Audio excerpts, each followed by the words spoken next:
Ladies and gentlemen, welcome back to Barcast TV. It is July 25th, 2024. I'm excited today to be joined by none other than XFactorLive. Welcome, bud. Hey, Barcast.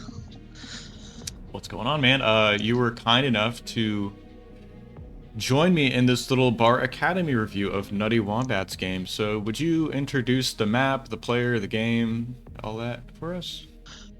Well, this tournament was a 1v1 tournament, a weekly one, and I think this is the third round, I think. And I was playing Nutty Wombat on this map here, and the reason why he probably submitted it as replay is because I commented on his good play. So now we're analyzing it, I guess.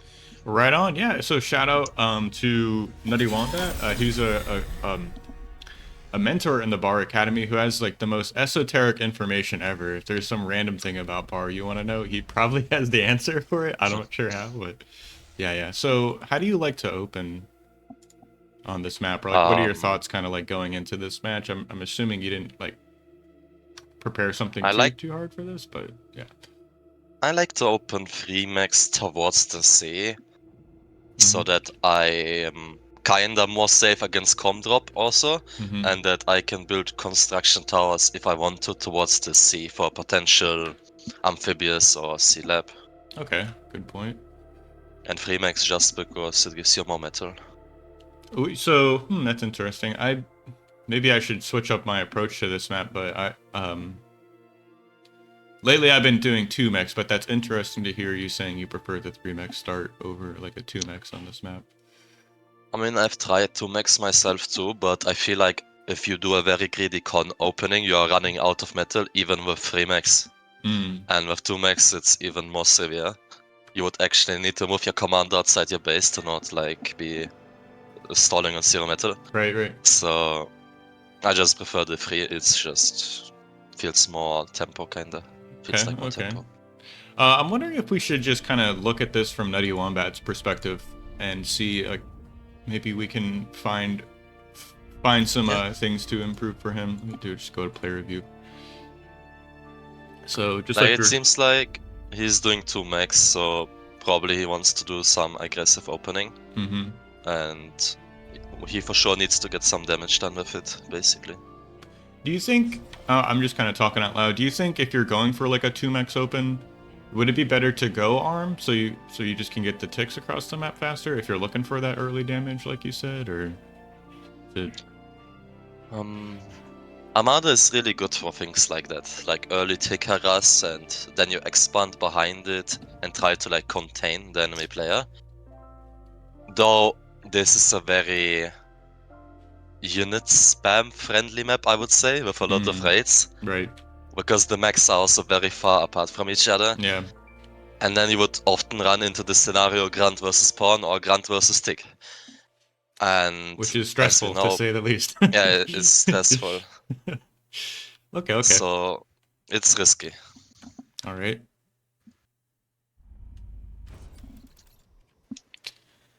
Um, could be a little bit of nerves here, but maybe the factory could have been placed a little better. I always like to put gaps between the factories and mexes so like your commander can kind of still maneuver around the base, right? So just my 2 cents. Not the biggest I deal. mean, yeah, there's two ways. Either that, or you can use it to finish off base building, like close to the mech, so that ticks can't get through, perhaps. Mm-hmm. But yeah, I think it's fine like this. Okay, now he's though blocking his commander off a bit, but if he's like only looking forward to go forward with his commander, it should be fine. Right. Like it depends on the player's plan, basically. That was cute. He did the little walking off of the platform behind the factory trick. Like to see that. Alright, you can always also walk through the lab actually, yeah. Right. So where's he go with this? Caps those. Max gets the medal. Caps here. So nothing too crazy so far. This is a pretty standard open, right? 2 max con, 2 grunts con. It seems macro based, this opening. Right. But yeah, in that case, I don't understand the 2 max start basically. I see. So if you're planning on expanding and not being too aggressive, it'd just be better to do the 3 mechs open then. Yeah. That makes sense.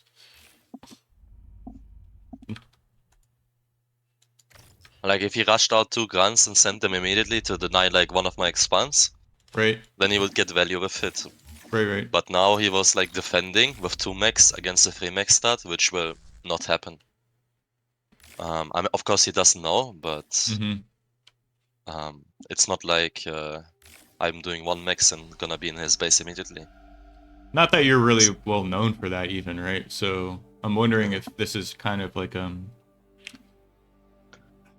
no one's gonna be in his base when he's doing 2 mechs. right. Yeah. So I'm trying to think of like a question here. Like if you're at 30 OS and you're playing someone higher than you, much higher than you even, is it, I mean, do you go for the win? Do you try and like play some aggressive strat, or do you just try and like play like a macro game toe to toe and get good feedback, right? In that sense, right? It's like, yeah, you'll probably end up losing, right? But you'll have a good replay to study. So I think it depends on whether you want to improve or whether you actually want to win. If you want to actually win, then probably an aggressive all-in style or timing attack would be better, because it can catch the good player off guard. yeah, But if you want to actually improve, then playing macro on par would be better. And Yeah. then when you actually start losing, you could see why you lose, and then, well, improve at that stage, basically. right. Okay, so in that sense, I guess it would be better to just select as a build order the 3 mechs. Sorry, we're kind of going on about that a lot, but a bit of a mistake, right? I mean, he's already behind in the early game, right? And it's no fault of like any decisions he made inside of the game. It was just. You can check statistics, perhaps not. We'll see. Let me turn this off. View statistics. 200 metal. Yeah, I mean, what is that like? Close to 7 grunts, right? 6, 7 grunts. So not a negligible amount 3 minutes into the game, right? It's something significant. But he does have more grunts on the map, I think. So with that, he can for sure get something done, perhaps. But then again, defender's advantage in this game is very strong. So while it takes like him 30 seconds to cross the map, I can of course make army to defend this. That was a nice little catch by him. Yeah. I see you've got a nice radar here, and that's something we don't see from Wombat. So I kind of like that if he's being like he's defending his expanding cons with grunts. Like he doesn't necessarily need a radar up quite yet, but perhaps that would have saved his resbot from its being killed there if he did invest in one. Yeah, if you have map control and you're pushing a lot of units out, you don't necessarily need it. But it still would be nice to just see that one unit I might be perhaps sneaking to. Right. But here he's doing a great job at like splitting him one grunt off, for example, at the top. Yep. You see that if in I had radar? no radar, I would. Yeah, if I had no radar, I would lose, for example, those 2 mechs. It would be quite a problem. So I want to pause here and just ask about like how you knew to make this many cons so quickly, because that's the real deficit I'm seeing now, right? It's like Wombat is on 2 cons still, it seems, and you've gone up to what, 5 so far? You have 1 on the queue, 4 expanding, right? So any way you can speak to like how you know to like, do you like queue those up in your build order, or look, you just have one con, one grunt on repeat? Actually, that's weird. No, it's alt tapped the constructor. Right. Like it's just one.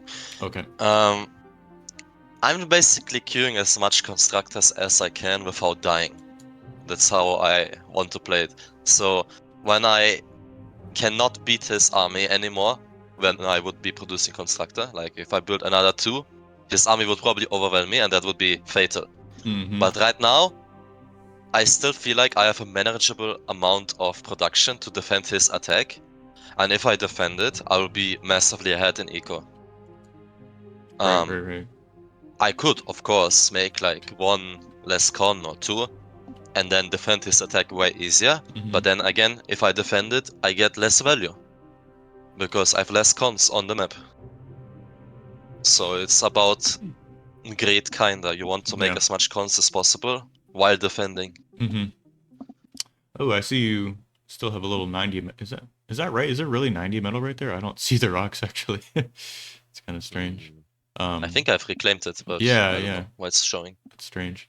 Um, okay, that's interesting. And I guess another thing I'm looking at here, I can see is you're not really, say for this one grunt you're sending across the map, you're trying to slip that out. Really, I guess you're just playing defensive here along the radar and protecting these greedy cons, right? So, Yeah, me personally, I'm playing right now very defensive, right, basically. right. Is that some like? How would you describe your style? Even I wonder, even more generically, like if you could speak to, like what My style? style, Yeah. I have some. I mean, I have some thoughts, but I want to hear it from you. You know. hmm, I don't know. I have multiple styles Yeah. sometimes. I don't know. Like it depends on what I'm playing. Sometimes I play like right now as greedy as possible while defending. Sometimes I'm playing way too aggressive, trying to get something done with units, All right. like in Sizer timing attack, for example. Or back then I did even Janus across half the map Right. Right. and Okay. trying to fight the micro battle. But right now I switched into mostly this defensive macro style Mm, because I kinda learned that it's just the only thing that kinda can win consistently. for sure. I Like in Sizer, people adapt to it, and there's not much better, not much things you can do better. Basically, if they defend it, you don't get much advantage, and it's just not winning. And with this, you can always be more greedy than opponent, and as long as you defend the opponent's attacks, which can be hard because defending is harder. mm-hmm. Like you do have defender's advantage of more units and towers, but it's still hard to chase units.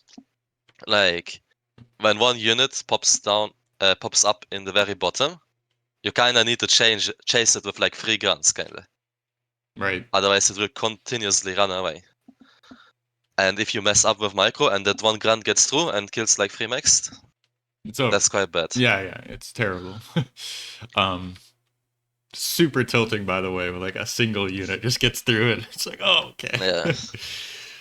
um. But yeah, as long as you defend, it's winning kinda. You will always have more eco. At the end, more army. Mm-hmm. And then when you start having more army, you can finally push back the opponent and be the aggressor while Right. having more eco. Right. Right.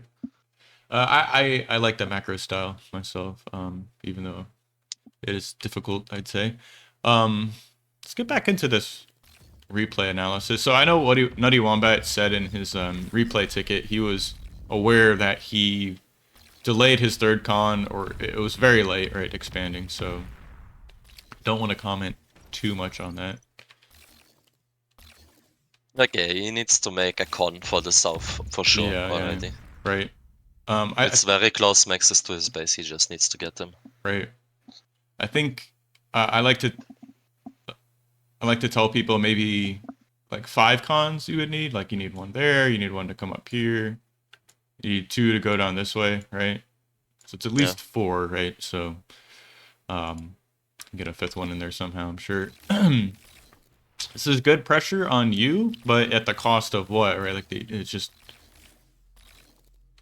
not expanding properly, right? So I mean, here you could have killed even the con earlier, I think, if he attacked faster. mm-hmm. But the problem is, he will always leave the reclaim, and then you can just resurrect it. Right. So that's the big strength of macro playstyle. If you lose something, you just resurrect it.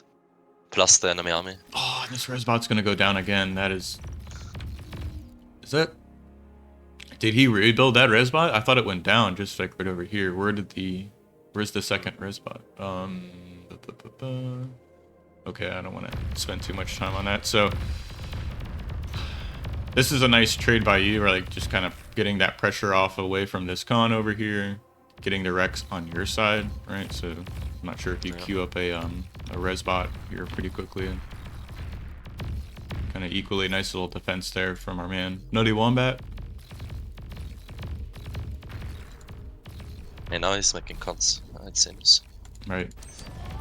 Or just one, I guess. So I recently made a video on like opening on this map, and after thinking about it some, I don't know if I even really like this early con turret. Like I'm thinking the early con, like just having cons, like build power in cons is better on this map. What's the average win on this map?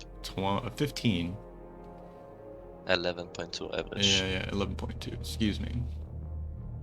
I mean, you can make con towers here. It's not too bad, I think. But constructors do give you more energy and build power kind of per cost.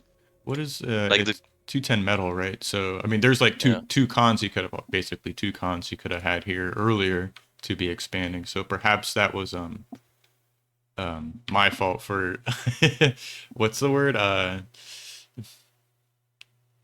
putting that out there, just getting the early contour. I don't know if that was me or not, but I don't know if I love it. I mean, right now he needs it because he has not much energy and he will be building the wind faster. I think it's like guarding the con. It's interesting you put the exploiter here. I don't know, I've just seen multiple people do it. Yeah. So I just adapted with it. So you're rezzing here, not reclaiming. That's interesting. I mean, guns, if you reclaim them, you only get like 10-15 metal. It's not really worth it, I think. Oh, okay.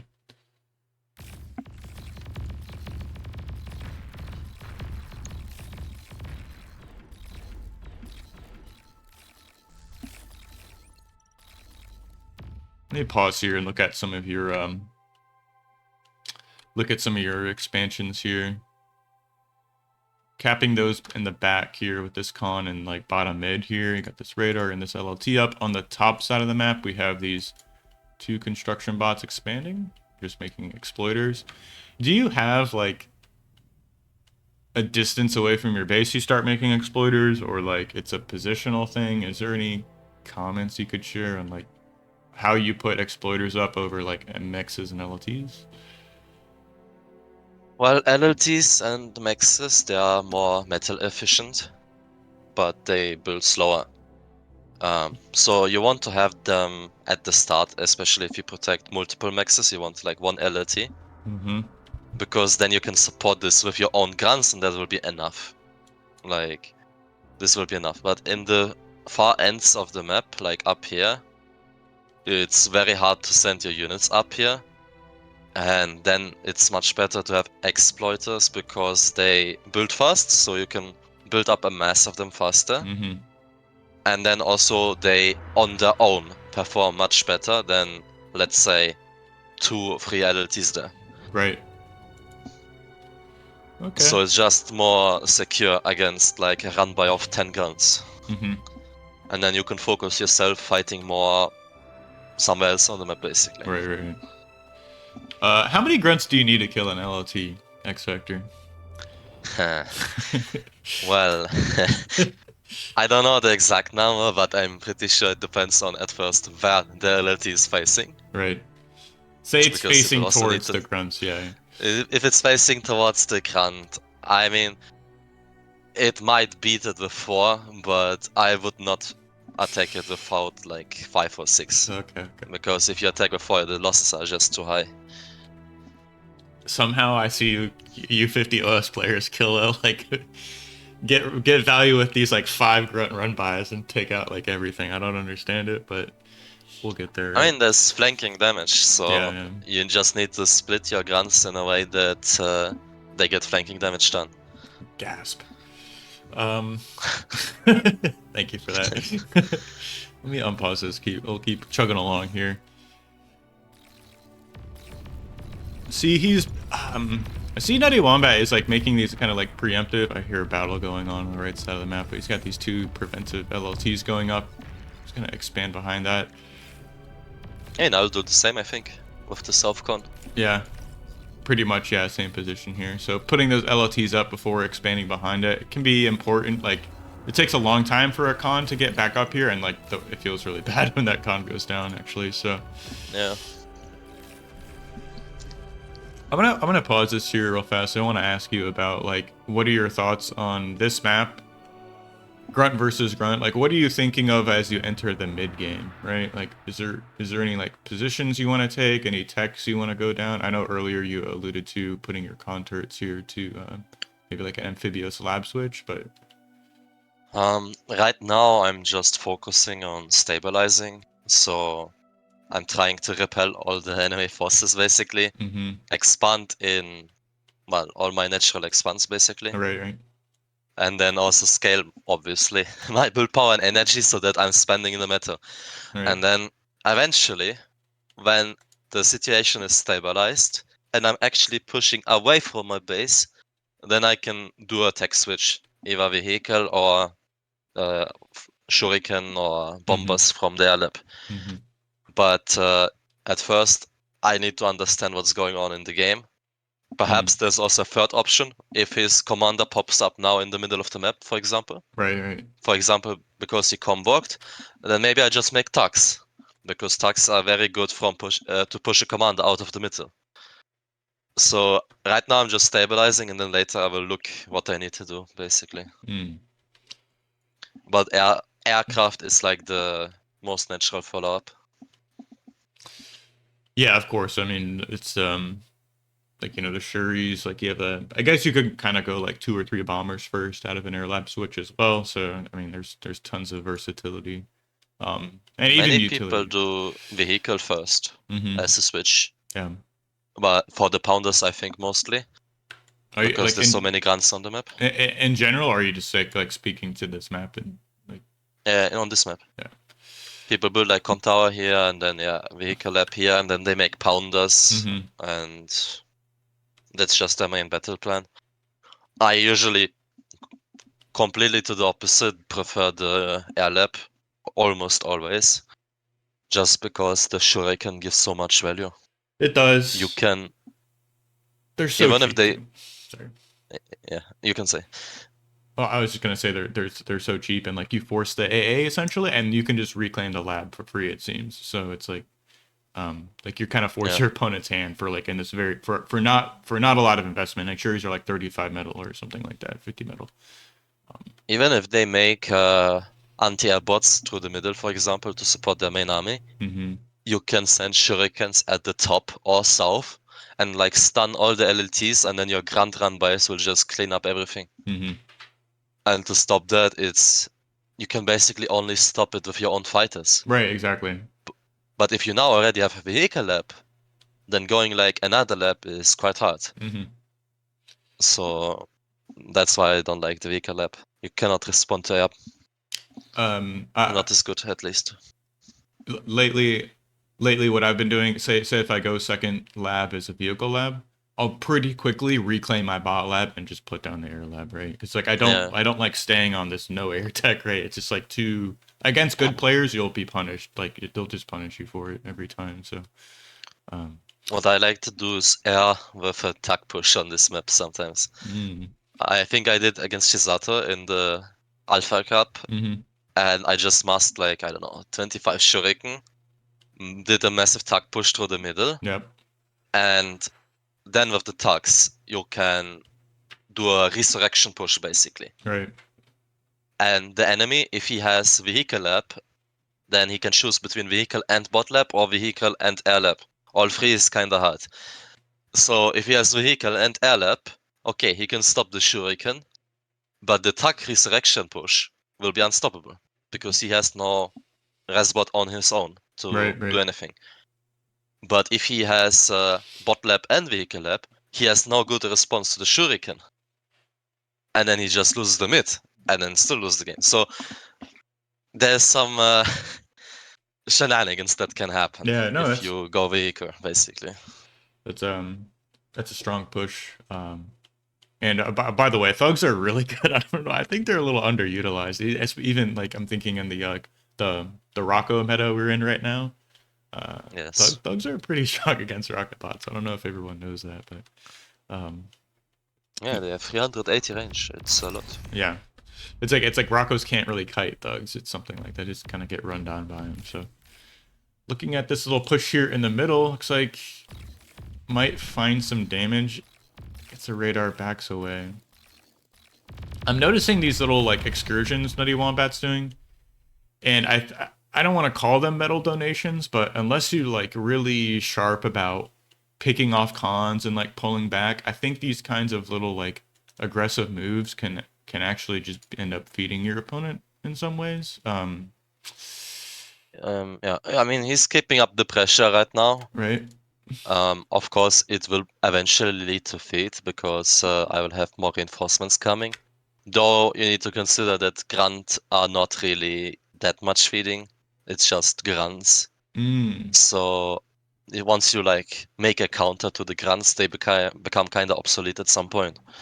For example, if you now were to go vehicle or shuriken, then the grunts would just lose value. Also into LLTs and pork, and like every higher tech unit just does good against grunt basically. Right. It's like a grunt is 2 times the cost of a tick, so losing 2 tick for is like it doesn't feel like a lot. But yeah, he's keeping up the pressure because he's behind in eco, and as long as he keeps up the pressure, I cannot really full scale attack him, and that means he has time to expand on him, like for himself, and establish maybe some LLTs. So, if you were to give Nutty Wombat some advice then in this position, do you have any like words for him in that regard, or it's like, is he? I think what let me.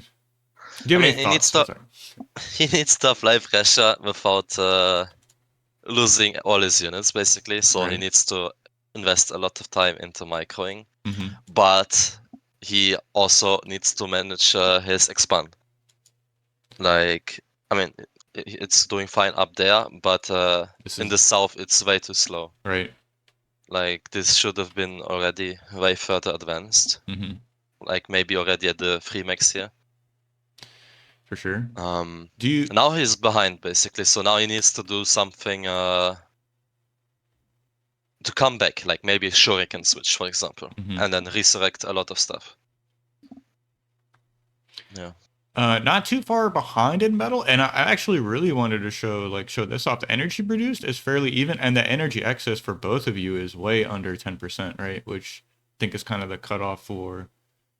Maybe you should go look at it, look at your energy excess some in your own games. But yeah, less than 10% is not bad. It's hard to not excess any energy, but one thing I would like to say here to Nutty Wombat is if he has this really aggressive play style, I would try and suggest perhaps to naked expand a little more, right? Or it's like, cap the mexes and then come back and add the LLTs. I'm not sure if that's gonna shoot him in the foot, curse you Barcast for telling me to not make LLTs, but if he is keeping this tempo and this pressure up, I think it makes it a little easier to get away with expanding more quickly.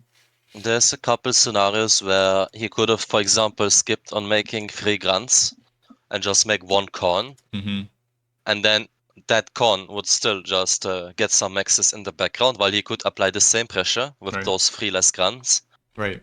And then eventually he would get so much meta from this extra corn that he could have, let's say, 10 grunts instead of 3. Right. So he needs to focus on having good macro behind the aggression. And that takes time, frankly. It takes a long time to be able to like juggle both efficiently. I actually want to know is like what's his player camera at? Okay, so it's fairly zoomed out. All right. That is one easy low hanging fruit to like improve is just to zoom out like wicked far. Yeah.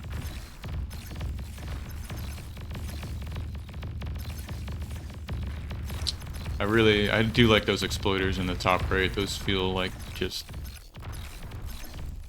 it's not like they're free, right? It's like, but you kind of set it and forget it. I think you alluded to that earlier. It's like you can be somewhere else microing. I have to change this control inverse scrolling.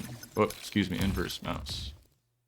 I also know that he has his expand in the north, so he will be more likely to attack also from the north, kinda. So I just want my exploiters to be a fortress there, basically. Oh, that's interesting. So you're saying because this is his natural northern expansion, he's more inclined to like put units through this lane to defend it in Yes. some regard? Okay. Also, his spawn is obviously On the on the north. north. Sorry. Okay. So That makes sense. yeah. Okay, I didn't that's great advice. Not advice, sorry, like observation I should say, right? And I knew that his expand also in the south was quite slow, so I was looking to raid the south. And when I raid the south, I don't really need that much defenses. Because my army is present there. So Yeah. kind of what we touched on earlier, right? Like the pressure defends things behind it essentially, right? So pressuring the southern lane lets you defend it. These two LOTs are really nicely spaced together, right? Like not together, but it's like, you know, the range like blocks the corner of the map. This range here blocks this entire hill or ramp rather, and then there's no space between them, right? So great placing there. Something I noticed you 50 OS plus players always get right. I mean, he did the same thing. Yeah, exactly, right.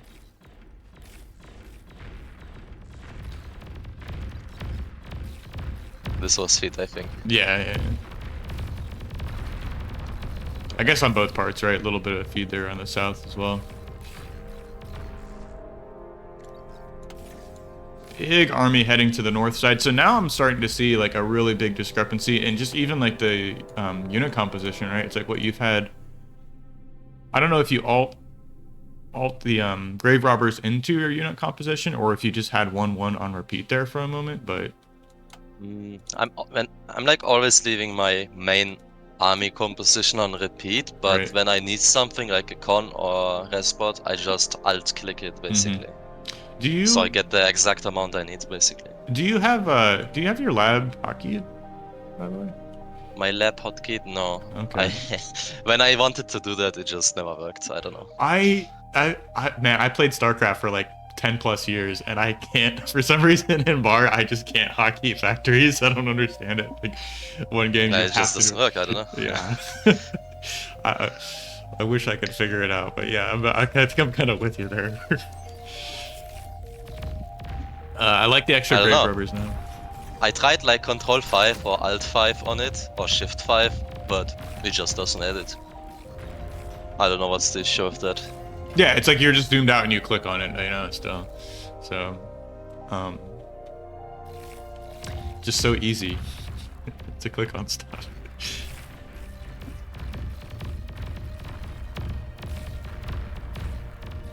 I don't see idle commander here. I'm trying to think like any kind of good feedback. Hey, Nutty Wombat's keeping up, right? He's like 5 metal down per tick, right? I think the real issue is just this right here. I know he mentioned like his third con. This is where the third con would have naturally gone, right? Down to here, I think. Pretty slow. I'm wondering is there any world where you kind of like split the map like this, you know? And you just expand like through here and maybe through mid like that and like really kind of forego this side of the map, but just doesn't seem. I don't think so, because on the south you have like a cluster of 7 mechs. Yeah. This is just such a huge eco area that you don't want to skip it usually. And Okay. getting to the enemy side here, to the top right, it's way too far away. Right. And you cannot contest it, so the natural way to split the map is just like a line through the symmetry. Yeah, like yeah. Here. Or even like a bit more inclined to the right, top right, bottom left. Top right, if you get bottom left, yeah. Something like that. Yeah, oh, I gotcha. Like this. Yes, something like that. Okay.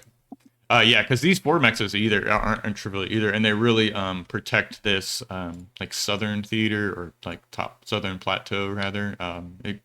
Once you have a lot of port key or secured these mexes, it becomes pretty difficult to push through that without Shuris or some kind of tech unit, right? Yeah. But yeah, he's still keeping up with army production for a long, long time. like this 5 extra metal, he's consistently down on it, but it's not yet impacted the game for him. Hmm. Explorer gets up just in time. Really nice to see. I'm sure, Nutty Wombat, you're aware that this vehicle lab might be a little inefficiently placed. You end up having to come out of this choke point before you move out onto the map, so I think that's why we see a lot of players put that up here on the high ground. Yeah. Nice, taking out an exploiter. Ooh, a nice little pickoff. Gets the radar even.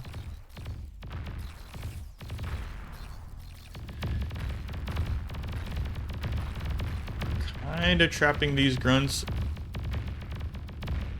Finally, I see he has like a little bit of a res field on his side of the map though, so.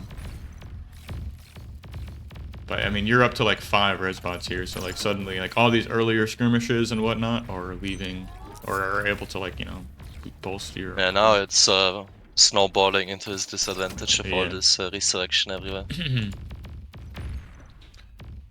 Do you have a time? Okay, I see you're actually going on your air lap. Is this something like you have like an economy timing behind this, or is it like a game state feel, your decision to go to add the second lap?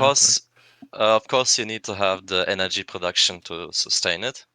But it's mostly, like I said earlier, you do it when you feel like you kind of secured the map, Mm-hmm. that you can finally play the game without spamming more grunts. Like right now, I feel like I have a lot of resurrection on my field, Mm-hmm. and I have enough units to defend this res fields. So now I can just resurrect all these grunts and use that as my main army, while I can do more severe focus on the airlap.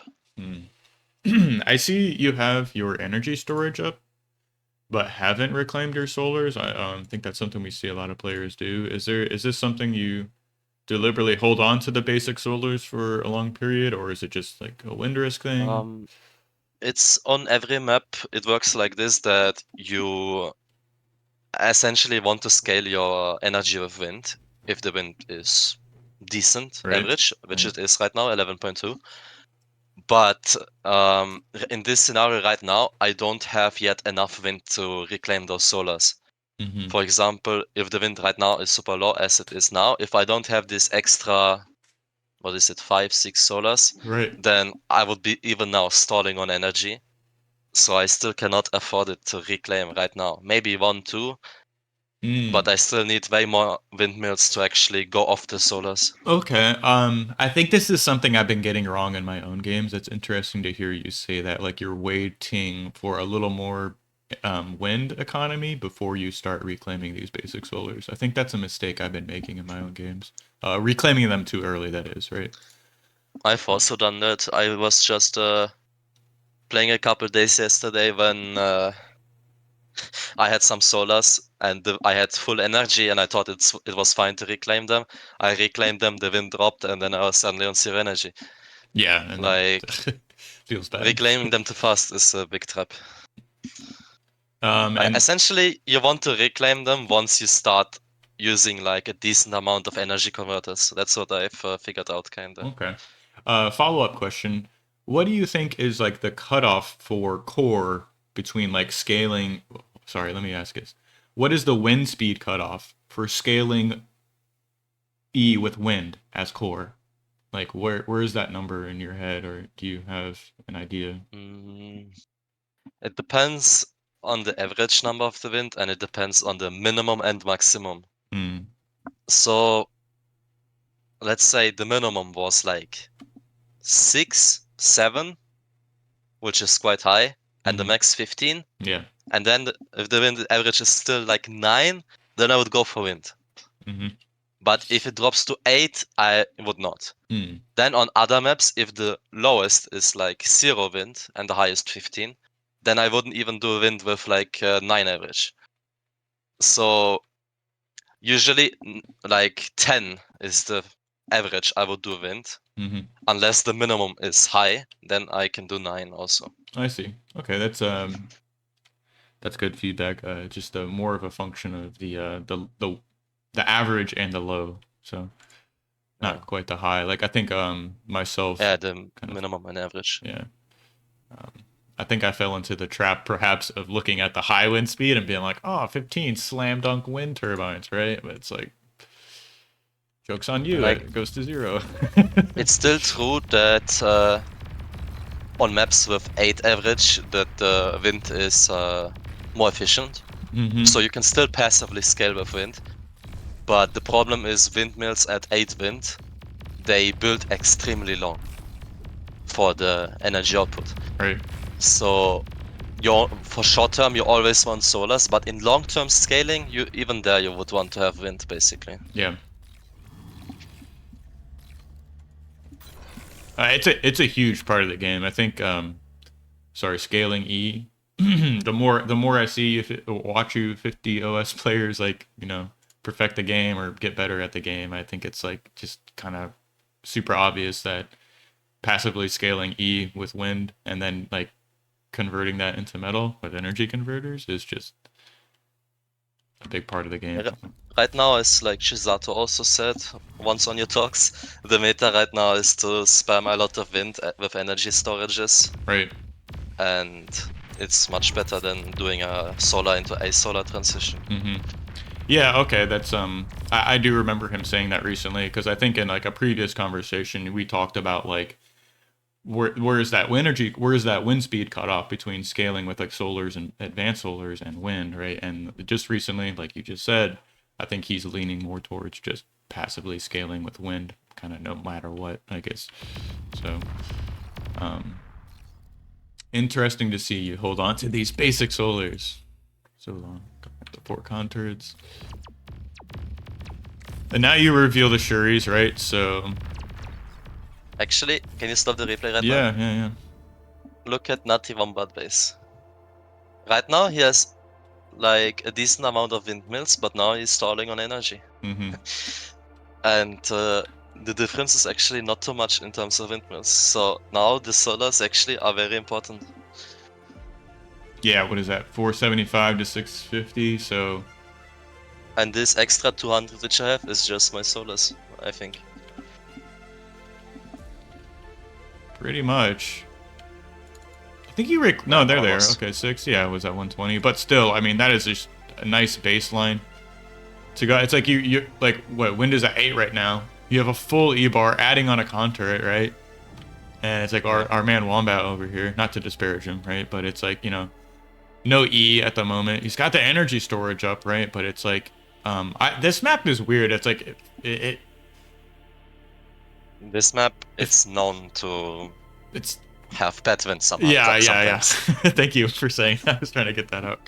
It can be tough, right? And it sucks when you're like in the throes of a game, like you're trying to play your, trying to play well, make good decisions, and it's like wind is like something you can't control is screwing you over. And like, yeah, you could probably make better decisions about like energy management, right? How are you gonna make that in your economy? But if nothing feels worse than like stalling on energy and just then your opponent attacks and you have no production, right? So Yeah. um,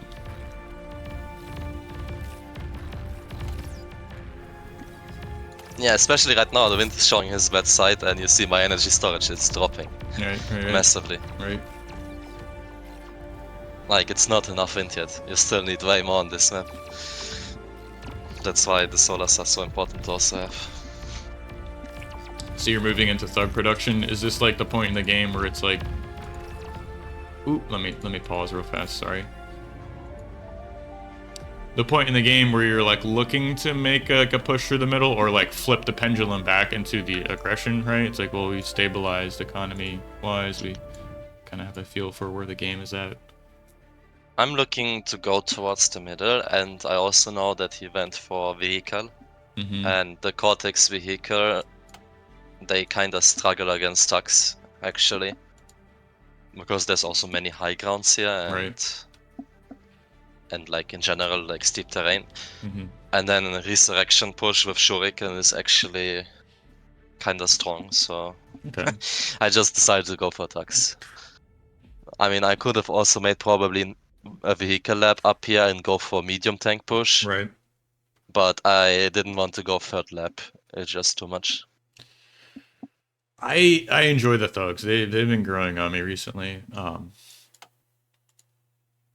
Not just defensively. For a while, I was making them like in a defensive sense, but like kind of what you mentioned to earlier, they're so good at pushing commanders out of entrenched positions, like before they get like too buckled down, right, with like pork. But I mean, if there's a commander with 4 or 5 LOTs, thugs are really strong against pushing that position. The So difference between tanks and med tanks is basically that med tanks are made to like sustain a lot of damage, while the tugs are in general made to do a lot of damage.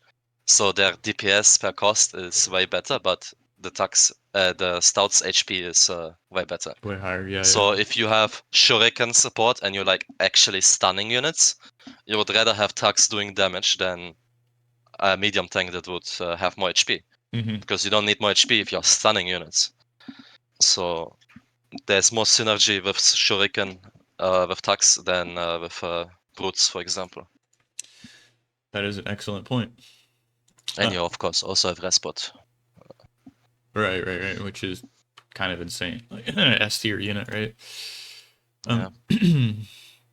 This game is almost over. I know we touched on a lot of stuff. I don't. I'm wondering if we could have perhaps focused on Nutty Wombat a little bit more. But do you have any extra comments, perhaps, on what new I players think could focus on, or what he could I focus think he on? should spread his wind a bit more. Yeah. This is very vulnerable to bombers, and some people do bombers, and 3 bombers could kill his entire base right now. It's not ideal. But if he just does the expand to the south much faster, like just send 2 cons down there, then he's in a very solid position. Like he would be having same eco as me probably, same army, and then the game would probably go on longer. Right. Like It would have a new thing to look at and kind of pick apart, right? So yeah, we would reach like the next stage of the game, and we would see maybe tier 2 even. right. Yeah, that's a good point, right? And I think maybe back to when we first started the replay, how do you play against players that are really high above you, right? It's like, well, go into a macro game because you just get so much great feedback about, in all parts of the game, right? It's a complicated game. There's a lot of Like for example, next time he plays against someone good and expands to the south, he'll have same eco, same army kinda. yeah. And then when he loses, he will get very good feedback on why he lost. Right. It will be very easy to understand why he lost. And then he can try to adjust to that or copy it. And then he will next time perhaps lose to another thing, adapt to this, and it will keep going until he actually master the map completely. Like every time you lose, you learn a valuable lesson, and once you like root out all your mistakes, you'll be just playing good, basically. Right. Like, what else is there to say? Yeah. Well, I mean, there's so much truth into what you just said, right? When you lose, you get a valuable lesson, right? And I think what players shy away from 1v1s is like they don't want to learn the lessons, or maybe I'm biased, right? But it's like there's so much fruit to be had, and just like losing a game, watching the replay, and improving, right? So if your intention is to improve, right? So improving is in some way work also. Right. Like you need to actually put in effort to get better. You cannot just play games every day on repeat and not think about anything, why you lost or why something happened. Then you're not gonna improve much. Maybe in the mechanics, but not in actual gameplay, like macro strategies and stuff. Right. Decision making and all that. Yes. Okay, this is I mean, I don't know if Nutty Wombat, if you get anything out of this watching the replay, but I definitely got learned a couple things just from our conversation. X Factor, the basic solars, right? I meant to ask you about the wind spacing earlier. Actually, it looks like you have like one extra space between the wind turbines. I guess that's to defend against bombers. It's my default spreading. Right, It's like this way. I think pawns and guns can walk through the wind turbines, right? Which sometimes is bad, I guess. But sometimes, most of the time for me personally, I feel like it's good. Because if an enemy runs into them with pawns, for example, or grunts, they will kill the windmills and actually kill themselves. because of the windmill explosion. Ah, So, so actually, spaced windmills also work as a defensive mechanism for like leaks. And another. then, of course, they don't chain react as much, and bombers do less value. Mhm. But it does take more space, a lot more. Right, right, right. I'm thinking I might actually mix this into my own games and see how it works. Just increasing it one space. I want to say my default is like one space less than this. So, um, Yeah. good to know. X Factor. I think this is about the end. Do you have any comments you'd like to share? Or um, I mean, it's like we said already multiple times. He just needs to expand to the south more. Perhaps he can do a bit more safer raiding, ah, like try to not feed, mm-hmm. like make sure that he only takes the most favorable engagements. Right. And then if he can keep up the pressure all the time, it's very hard for the defender to actually do the counterattack quite fast. Mm-hmm. So he has a lot of time to set up everything behind it, and then it will be much harder to get value for a player attacking him if he delays it as much as possible, the enemy attack. And then yeah, the vehicle lap on the mountain, it's like what just most players do. Yeah, yeah, makes sense. And also it should be a natural reaction that once the enemy goes air, that you put down your own air lap. I think a lot of 1v1 players do that. That is also a good thing to learn. Yeah, for sure. It's like Um, it's the AA really. It's like there's no better AA than the fighter, right? So it's like you can't. but Uh, beside that, he did good raiding in general, good expand to the north and to the middle, kinda. mm-hmm, He did scale his energy, his build power. mm-hmm. He made e-storage, like good raiders actually also, Right, except right. the one missing at the start. Um, in general, he played very good. Right, right, and that's I like to say it like he's doing more things right than the things he got wrong, you know. So it's Yes, like just a couple little cleanups and you're just you beat 40 OS, right? So he could already beat 40s. yeah, right. You just play games. Go Yeah. play some games while I'm back. Get to 40 OS. um, you get invited to a special server, right? So Special server, yeah. yeah. Cool, man. X Factor, thank you so much for talking to me, man. Appreciate it. Yeah, it was nice talking. Yeah. If you guys don't know who X Factor is, great person to study from. So look up his games. I'd say he's got some pretty sharp builds, strong player. So, um, yeah, thanks again, man. We're happy to have you on. Hope to talk to you again. Alright, see ya, Barcast. Hey, cheers. See ya.